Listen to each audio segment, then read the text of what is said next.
Lwaki family omwana oyo teyali mulekwa Elishama? Taata we mulamu, mama we mulamu. Weebuuze lwaki teboogera? Oba grieving. That's what you think. Oyo mwana si mulekwa. Abantu benjogeddeko nabo bangamba the family is grieving. Yes, naffe kye baatugamba. But we bali balamu. Kasuku basobola okubira essimu. Kale sijja kugeza kangeze kunze. Ne bankubira essimu bujeje nyafudde. Nenga ne muzika nga sabye report ya postmortem. Ne muzika nga not contented. Kisoboka. Kadi postmortem yo ya so much. Weeri atadde bagirina. Kyenkubuuza the biggest question is mukyebuuze. Mwena agamba Shalom si agiye muyite. Shalom anya camera excitement. Yes njirina. Wanyange kamera nyakajijja musiga ajegaana. Nyimazeemu omwaka ogwo n'emyezi gijo. Yonjirina ate ekyaliwo. Kati navuma kamera excitement mukwanje kigenda kukola. Leero nfiiriddwako mukwano gwange bamusanze mbuliri ku makya ng'afudde.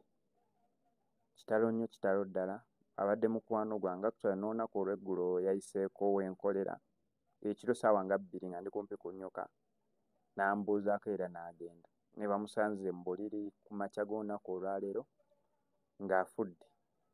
Naye obwo bulamu bw'ensi bwe tutambuliramu ffenna weetuli enkya bajja birabikanze olulala nga babikaggwe n'omulala abalala nga bali mu kubeera nga bareplacinga ebifo byaffe.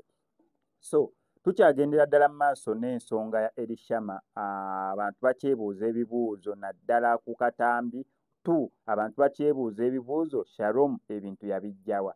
3 abantu bakyebuuza ebibuuzo ku kojja w'omwana ayavaayo okubeera nga taking over camera n'okubeera nga abuuza ebibuuzo on behalf of the family. Abantu bagamba kojja tulinganga abakukooyi kati twetaaga just in case waliwo information gye tulina okubeera nga tufuna just in case waliwo ensonga endala erina okubeera ng'ebuuzibwa essomero lya Seta High. At least maama w'omwana yaba avaayo, at least taata w'omwana yaba avaayo, at least sister wa Elishama yaba avaayo okubeera nga frontlining ensonga eno tutegeere nti neera omwana teyali mulekwa yalina abantu be. Ensonga nyingi ezikyagenda mu maaso nga bwe nnakugamba waneno tureportinga stories era obutambi obukambu kuteereko olabe ebibuuzo abantu be bali mu kubeera nga beebuuza naddala ku family ya Elishama ate ne Shalom naye okubeera nga asibibwa abigaanye. Agambye nedda tebagenda kubeera nga bankwata, tebagenda kubeera nga bansiba. However, Shalom musaade nnyo kati mu musango gwa Elishama oluvannyuma lw'okuvaayo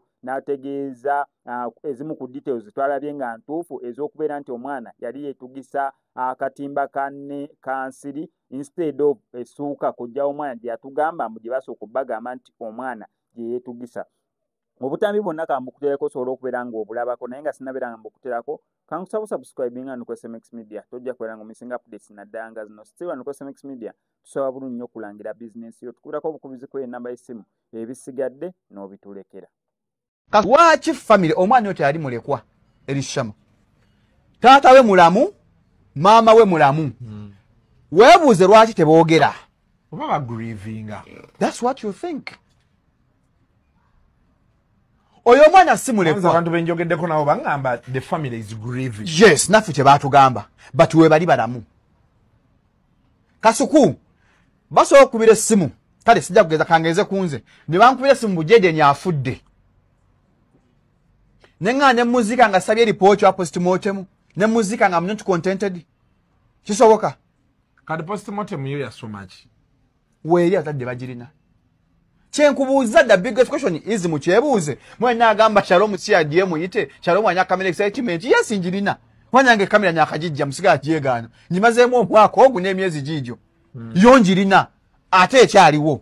Kati navuma kamera excitement mukwanje kigenda kukola. Yonjirina ate njogera nnyo ate nnina amamwa. Naye nnina amawulire amabi gwe n'agamba asibe Shalom tebagenda kunsiba. Ge mawulire ambige nnina abo naagala bansibe. Tebagenda kunsiba ago mawulire mabi. Shalom ayogera nnyo omanyi excitement omanyi lwaki omwana ayogera. Mama omwana yafa. Kati gwe video ziri omusajja zagamba zotafuluma waki tewagifulumya video. Video njukwa nvaayo. Video nga njiraba ku kyebandaze ne video nga tebigenda gatta. Kwa video yange yali ekuba seeta. Nze nali ngenda kuli wakolako interview seeta. Nali ngenda kulimba abantu nagenda yo. Wakola interview n'abaana. nze kennyini bapaswa kuteeka baana mu kamera okujja bba musango ate somero nabe nayogera nabo besijja kumegera bulungi nnyo besijja kugamba obayina ku nina kamera interview tewali amukwatako not until police ze kakati gundi erina okwansalinga ekyo essomero lya gundi lya seeta lirina okukinyonnyola obuyinza mwabujjawa okujja omulambo gw'omuntu eyeetuze kiretenza sagge mu baana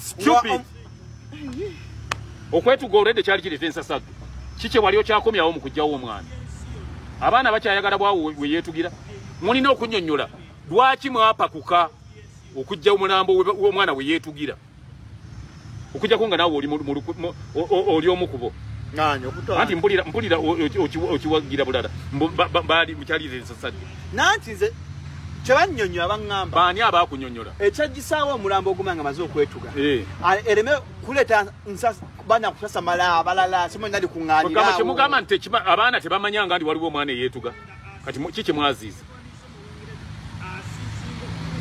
era ani yabagamba omwana kyatwala ddakiika mmeka omwana nga yeetuze okujjawo omulambo oŋŋambe omwana yeetuga kiro bamisana kiro saa 8 ogw'ekiro abasomesa ne banguwa mangunye essaawa ezo ne bajjawo omulambo ku ssaawa ezo abasomesa basula mu ddoomu bakubira poliisi yagujjawo poliisi tesobola kujja kiro nejjayo omulambo ku ssaawa mmeka olinako ebifaananyi nga poliisi esobola ejjayo omulambo kati kyenkugamba kyekituufu nze bwe baba bamatize ensi nti poliisi yiino eze nga bwe wabaawo omuliro batulaga ekiro omuliro ng'abapoliisi baguzikiza n'omuzadde akyogera anko omwana basangawo ambulensi bbiri erimu ng'eriko omulambo gw'omwana Elishama nga n'endala bwe waliwo poliisi yajja ku saa 9 ogw'ekiro kozi poliisi yetambulira mu ambulensi omanyi tubeeremu amagezi oŋŋambye ambulensi aŋŋambye kabangali sole kabangali zajja bbiri emu nga wekuli omulambo gwa Elishama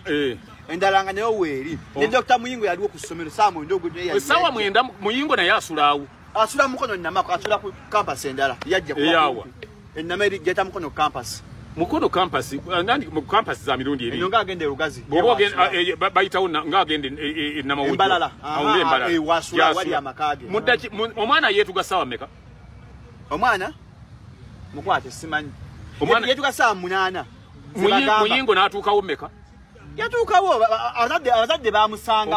abazadde bamusangawo omanyi ebyo byoyogera bifaanana nga incidents ezabeerangawo nga bakubya abantu amasasi nga mu ddakiika 10 Kayihura abeeraawo yabikwata oyeka tonkubya kukubya mboko nedda nze ate tonkubya nze mbuuziza mbuuza lwaki bw'aba asula eri nkuwa emmotoka ovuga okuva eri embalala kumpi naawe awo dakiika 10 tewali jamu ekiro kwajagato okuva embalala Dr. Muyingo wasula paka nesata ku main campus dakiika 10 nze sinnaziwakanya tewali na jamu omanyi bwe babagamba ebintu ebimu temussaamu magezi Muyingo yali atudde mu mmotoka ng'alinda nti omwana olwetuga nfuluma eŋŋende bamukubira essimu naawe olumukubira bw'ati atuula butuuzi mu mmotoka yali mu nayiti ate ng'omuntu yatudde ku ssomero lyali anyakukola ki yajjira mu nayiti kyali mu nayiti kakati kitegeeza nti obudde bw'oyogereramu si bwebwo omuntu bwe yamala bwebwo omwana yetuga 8 zigwakola saa 9 nga bazadde nalaga ku ssomero nga n'omulambo gugiddwawa yes gugiddwa ku crime scene olugwalibwawa ani yawa oda bajjeyo omulambo ogwo ewa oda abaana bagujja mulina ebintu byemukyaza olabanga ebyo ebyokusaaga gye bijja okukoma wano bajja kubanga nga essomero si lya muntu wa lokolo si local person lyennyini lyo nnyini li munene ye sijje Muyingo sikyo yali alina okubanga amaze okutuuka yali alina okubanga amaze okutuuka basobole okukakasa alyoka agambe nti oke kijjeyo ki ate era bw'abanga yagenda yatuuka n'abazadde b'omwana bandimaze kukola ki kutuuka ne poliisi neryoka bagiragira oba ne bagikkiriza ejjeyo ki oba poliisi nekkiriza mayiti ejjibweyo naye bwe mubanga mwakola ebyo byonna byonna nga poliisi tennatuuka nga without the consent of the parents waliwo kyemulina kyemwolekedde to look bad ng'omwana ali awo alengejja bana abaana abajja batwasiga entiisa kati oba it would look bad kiruwe kirabiko bulungi okumujjayo nga munkadde betaliiwo kikirabiko bulungi ebintu bitunulira tuleme kutunulira kintu kimu olwokuba otunulira abaana abajja okukiraba obubi tata w'omwana ne mama w'omwana abafiiriddwa omwana waabwe bo bakinakiraba bulungi nga basanze n'omwana waabwe babalimba bulimbi mbu yeetuze kubanga bo balimba abazadde b'omwana oyo bajja kugamanize munnimba omwana wange teyeetuze yeetugiddewa bajja babuuza mundage we yeetugidde